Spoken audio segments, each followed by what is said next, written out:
Today, we're going to do a movement called Immortal Points to the Road.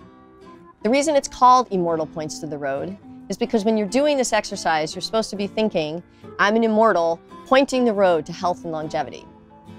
It's a great way to calm your nerves and support good flow throughout the entire nervous system. It's also wonderful for releasing pain in your shoulders and spine. Let's get on the road. Try this with me. This is one of my favorite movements. You're going to start with your feet parallel, about shoulder width apart, and then you're going to make what's called sword fingers. So your thumb and your fourth and fifth fingers are going to lightly touch, and then the other two fingers are just going to be pointing like a sword.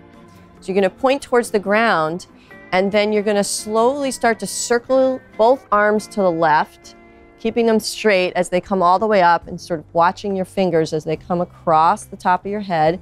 And then as they come around the front, you're going to put your weight on the left foot and just gently step behind your left foot with your right and sink down a little bit and point to the road. Then you're going to start to swing the arms back, leg comes back to the center, swing them all the way around, same thing to the other side, all the way up and around, and then step behind and point to the road, sink down a little bit. Coming back, hands coming back to the center, circling around, watching your hands, and exhale, point to the road. As they come down, you start the inhale. Really nice stretch in the back, and sink down, point to the road. And you can do that about 3 times on each side, and then close.